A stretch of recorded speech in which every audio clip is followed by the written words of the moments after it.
Hello everyone, I am Dr. Garima Shrivastava from Lal Bahadur Shastri College, Lucknow. I am going to take up effective listening as the topic today. Now for that purpose, we need to understand what is listening. Now when we talk about the other end of communication process, that is the speaker, that is the listener side, that is the receiver side, we talk about effective listening.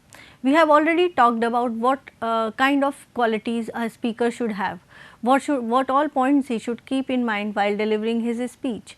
When talking about oral communication, what are the things that he has to keep in mind before delivering his information. Now for that purpose, it is also essential to that the listener is also an effective listener, and that the receiver is a effective listener. So for listener to be very effective, it is necessary that whenever he listens to the person, whenever he listens to the sender, he is empathetic, he is trying to understand what the speaker is trying to say, plus he is not putting in any kind of judgmental implications, judgmental solutions or his own ideas to whatever has been said by the speaker.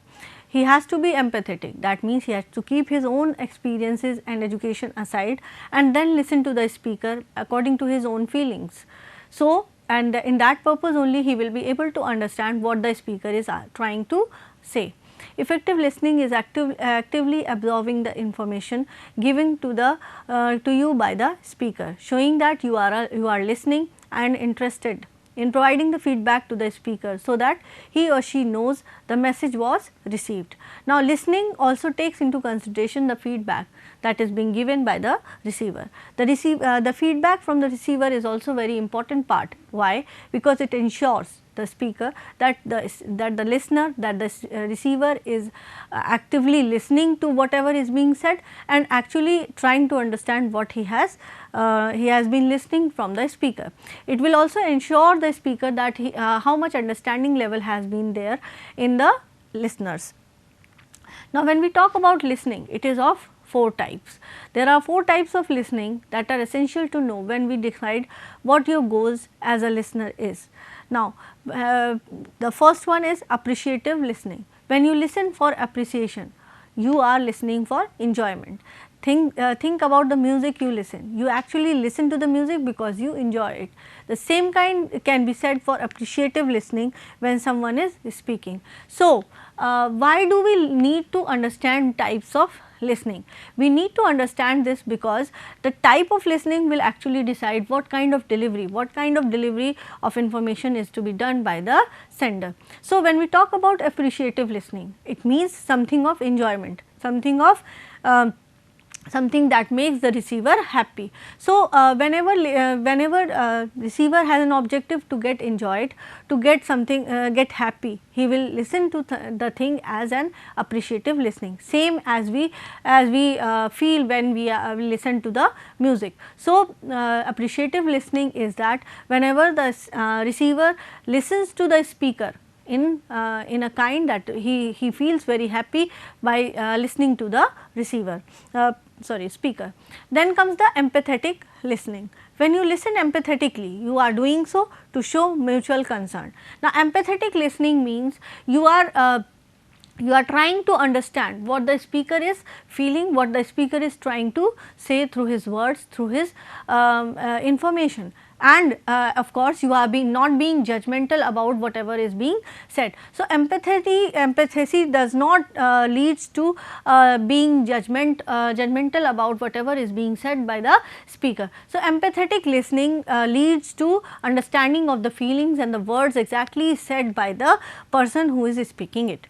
During this type of listening, you are trying to identify with the speaker by understanding the situation in which he or she is discussing this particular topic. So thereby you are trying to understand the feelings whatever the speaker has for this particular topic.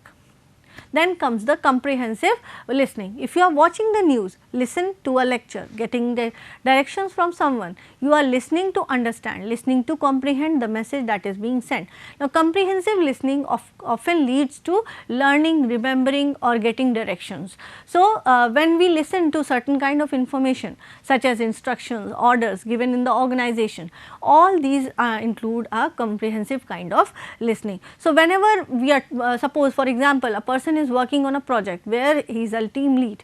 So, as a team lead he has to deliver certain kind of information. So, their comprehensive listening will take part, where the people who are into his team, the people who are receiver at the other end will comprehensively listen to the speaker. They will listen to the person, they will jot down the different points, they will filter the points, and they will filter the points according to the work that has to be done in the organization. Then comes the critical listening. Critical listening is to evaluate the content of the message. As a critical listener, you are listening to all parts of the message, analyzing it, evaluating what you have heard. Now, that means you are actually trying to evaluate what the speaker has said. This comes under critical listening. When engaging in critical listening, you are also critically thinking. So, of course, critical listening leads to critical thinking, which comes from critical learning. So, whenever we are talking about different situations in the organization, that comes from the creative thinking only. You are making mental judgments based on what you see, hear or read. Now, of course, apart from appreciative, empathetic and comprehensive listening, critical listening is the part where we use our judgment. We as a receiver use our judgment. So, of course, we try to hear things, we try to analyze them, we try to interpret the information we get, and then we make judgments accordingly, that what we see, what we hear or what we have already read about that particular topic. So, when we say active listening means ask open ended questions. Now, of course, effective listening will always lead to active listening skills. These are the skills that have to be acquired by the receiver, because if the receiver is not an active listener, he will not be able to understand the various topics that have been covered, various points, important points that have been covered by the speaker. So, as an active listener, he should ask open ended questions. That means he should be free to ask any kind of questions, queries at the end of this particular conversation. Then he can also request for clarification. So, when you are actively listening to the speaker, the queries, questions that come into mind may be jotted down at that moment, and at the end of that oral communication, you can ask for those questions from the speaker. Similarly, the clarifications for those questions can also be requested from the speaker. So, at the end there should always be a point, there should always be a time kept by the speaker wherein he can solve these questions, wherein he can give these clarifications to his team members or to his receivers. Now, an active listener has to be attentive. That means he has to listen to the speaker very carefully. If he misses out on any points, he can ask them again, or he should be very active. He cannot be passive, so that when he listens to the speaker in a passive manner, he leaves certain important points that are to be covered by the sender. So, it is very important when we talk in terms of organizational functionings, active listening is very important part. Then the next one is summarizing. Active listener always summarizes the points that he has heard from the speaker. So, whenever you are listening to someone, you are at the receiver end, then you should always be ready with a pen and paper, or with some kind of memos with you, wherein you can note down, you can summarize all the points that have been told by the speaker, so that you are not missing out on any of the points. You are jotting down all the important points that have been delivered by the speaker, and of course, maybe implementation is also that much important. Then comes the paraphrasing. Of course, as an effective listener, you have to paraphrase what has been said by the speaker. So, you can take up the content as said by the speaker himself, but sometimes when you think that difficult words, difficult terms have been used by the speaker, you can paraphrase that sentence, that word, that para given by the speaker in your own words without losing its actual meaning. So, you can paraphrase the sentences or content given by the speaker. Then reflects feeling. Of course, reflection will also go hand in hand when we talk about paraphrasing or we talk about empathizing. So, we need to reflect feelings towards the speaker, that what speaker is trying to say. We as a speaker should, as a listener should try to understand whatever feelings are being said, and with those feelings what kind of information has been given. Be attuned to feelings. Now, they should give more attention to the feelings of both the sides. That means, the speaker should be very much attentive, very much considerate about the feelings of the receiver, as well as the receiver should also be considerate about the feelings of the speaker. Then only both of them will be able to deliver their information. So, if receiver is empathetic, if he is trying to understand the feelings of the speaker, he will be able to understand the information given by the speaker in a very easy manner. Similarly, if on the other hand, on the contrasting hand, we talk about the speaker, if he understands the feelings of the listener, that means he understands the position of the listener, the educational, positional, experiential position of the listener, he will try to reflect the information in a more proper manner as compared to the older methods. Then we come ask probing questions. When active listeners are there, you can ask other questions also that come to your mind as a listener. So, whatever questions are there, that they should be taken up in front of the sender, and sender should be in a position that he has covered almost all the points that are related to that particular topic, and all the questions, if they arise, they are being answered by the sender himself. Now, there are certain steps in listening. When someone listens, it happens in a step by step manner. So, these steps can be taken as receiving, understanding, remembering, evaluating and feedback. So, these steps of listening start after the process of communication. We have already discussed the process of communication, which starts from the sender end, wherein sender encodes a message, and this through a certain medium, he transfers this encoded message to the your receiver. The receiver, when receives this message, he starts decoding this message given by the sender. Now, how does this process of decoding occurs? All this is converted, all this is being taken up under the steps of listening. Now, we can say the decoding message can be done in the same in the following steps. First of all, once the message is received, that is the receiving end. It is the intentional focus on hearing the speaker's message, which happens when we filter out other sources, so that we can isolate the message and avoid the confusing mixture of incoming stimuli. So, receiving means when receiver is at the receiving end of the information and he tries to filter whatever information has been given. Now, we have used the word filter, that means everything cannot be assimilated as a receiver. Of course, when empathetically also he will listen, he will try to filter certain things which he thinks as important points given by the sender. So, in receiving, it can be called as intentional focus on hearing a speaker's message. That means, you are intentionally listening to the speaker and trying to understand, trying to filter out what actually speaker is trying to say. So, whenever we will be able to understand, whenever we will be able to interpret what has been said by the speaker, that will come under intentional focus of receiving. So, it always avoids confusion and mixture of incoming stimuli. So, receiving of the information should not be overburdened, it should not be over information that has to be sent by the speaker. So, one at a time you should release your information, so that it is assimilated very easily and the person is able to understand, because a mixture of or a large amount of information can act as a bombardment and can create confusion.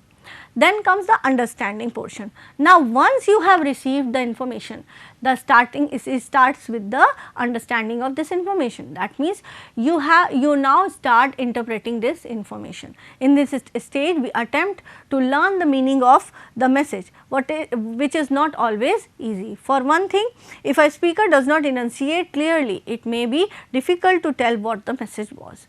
Now, so once the received message is with the receiver, he will start to learn the message, he will start to interpret the actual meaning of the message. Now, meaning of the message can be interpreted in two ways. One is empathetically and the other is through your own thought process. Now, empathetically basically means you are trying to understand the feelings of the speaker, and you are not trying to add on your own judgment with the information. Similarly, the other part will go when comes the understanding. The understanding will always be there with the help of your own education, your own experience. So, with a mixture of both, you will try, you as a speaker will try, you as a receiver will try to understand what has been said by the speaker.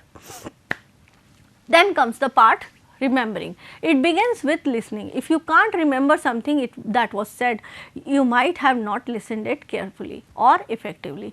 So, once we have understood what has been said, now it is important for the receiver that the understood thing has been remembered. That means whatever things I have understood from my childhood, those things, those points, those values will always be remembered by me throughout my life. So, it is also important to know that you can improve your memory of message by processing it meaningfully, that is by applying it in ways that are meaningful to you. It was said by Glueck et al. In 2008. Now, of course, when we try to relate it with something which is very important in our life, or when we try to implement it in the same way as given in our life, we will be able to remember it in a more proper manner. For example, suppose in a chemistry lecture, a person is being told that if you mix some kind of impurity in water, its boiling point will decrease. Now, once you go at home and your mother tells, when you mix salt in water, its boiling point comes down. That means you have implemented your chemistry lecture into something practical. Now, for the whole life, you will be able to understand, you will be able to learn, remember this process of chemistry. Then comes the evaluating. The fourth stage in the listening process is evaluation or judgment, or judging the value of the message. Now, of course, evaluation of a message is also important. Not always you need to see the message as evaluation, but sometimes evaluation of the message is also important. We might be thinking this makes sense, or conversely this is very odd. Now, we need to know what kind of sense this particular information piece makes for me. If it is a sensible piece, I will try to remember it, I will implement it in my organizational life. But if it does not matter to me a lot, those things will not be taken up by me in the organization. Then comes the last stage, that is responding, also known as feedback. It is the fifth and the final stage of listening process. It is the stage at which you indicate your involvement. Almost anything you do at this stage can be interpreted as feedback. Now, feedback, if we talk about feedback, it can be of two types: formative feedback and summative feedback. Now, if we talk about formative feedback, as the word suggests, formative, that means forming. It is a natural part of ongoing transaction between speaker and listener. That means, as the speaker says, a form of a feedback starts forming in the minds of listener for the speaker. As the speaker delivers the message, the listener signals his or her involvement with the focus attention, note taking, nodding or other behaviors that indicate understanding or failure to understand the message. So, the nodding of our head, note taking, making notes along with whatever speaker is saying, it gives a formative kind of feedback as and when the speaker is delivering the lecture.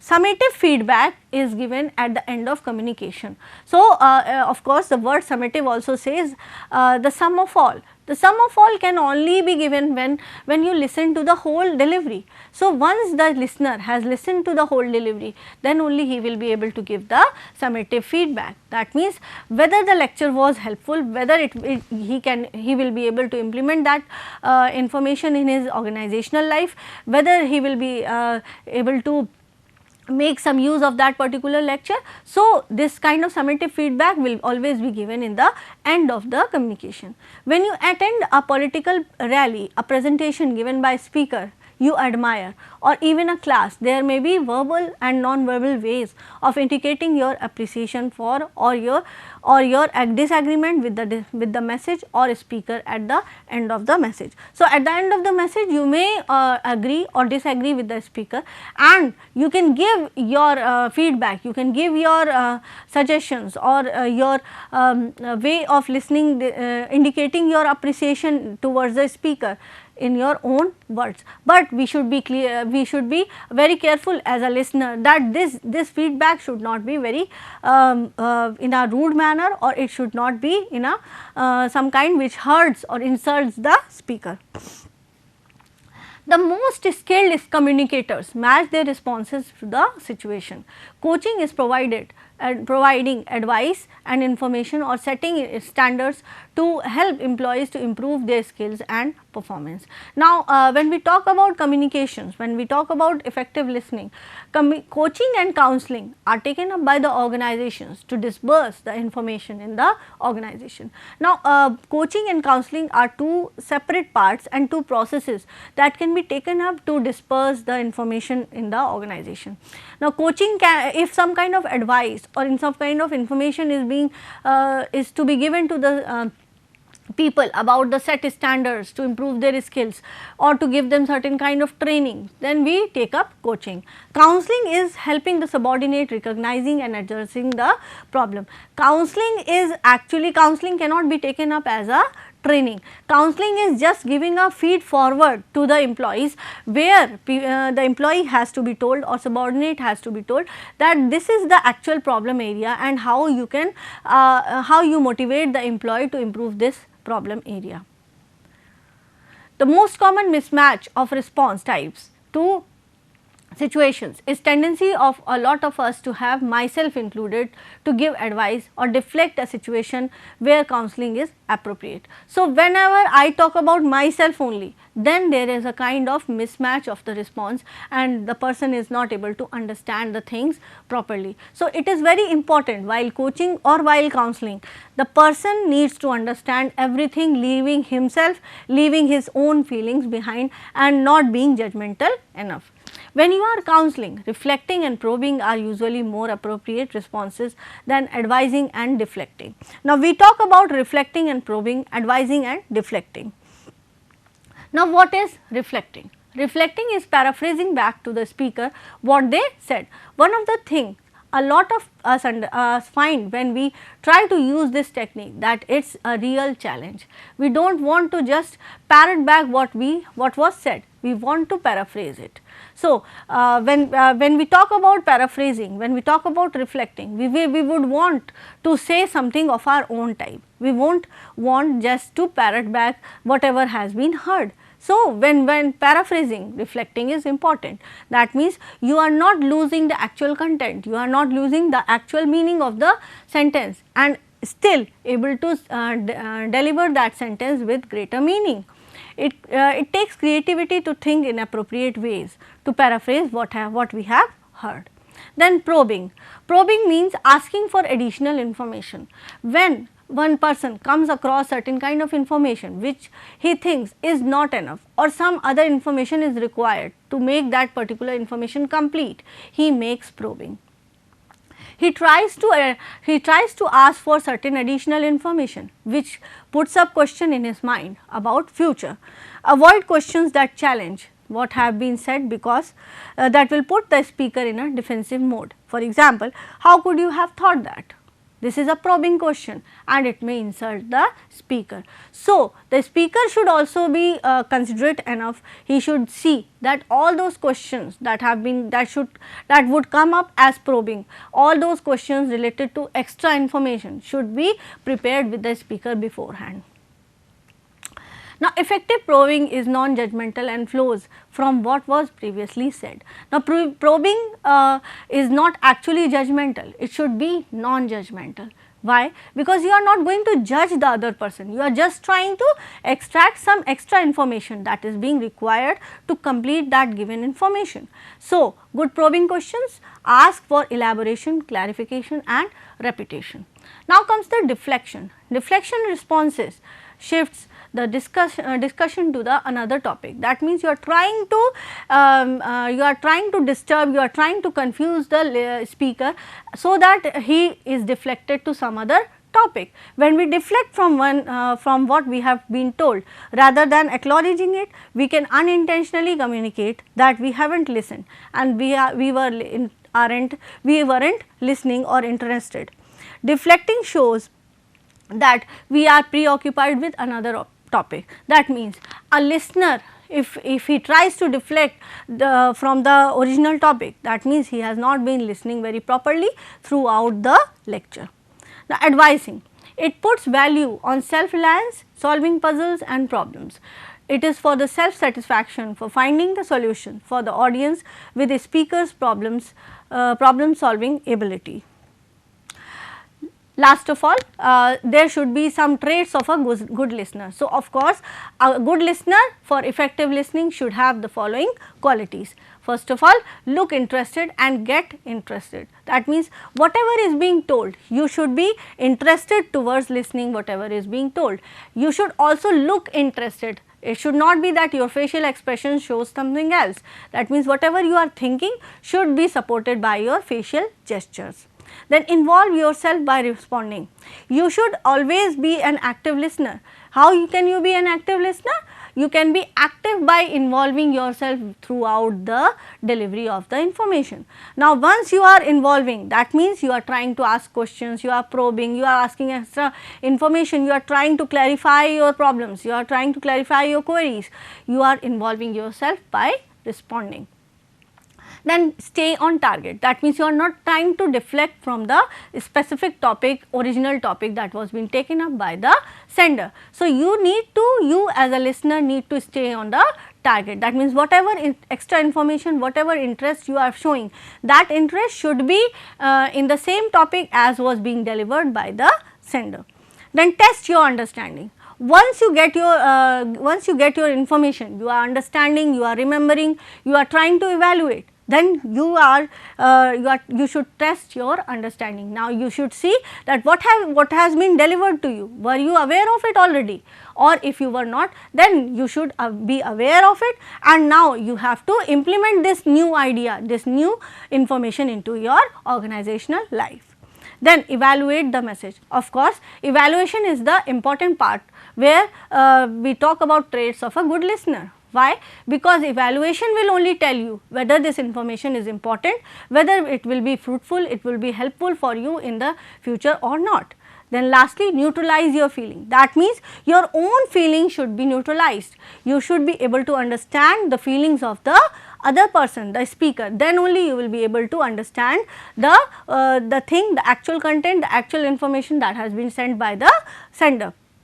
So, of course, at last I would like to say, for being an effective listener, for listening to a person very effectively, it is very important that you be attentive, you do not deviate away from the specific topic, you keep on jotting your questions and ask your questions without interrupting the sender at the end of the topic. Thank you.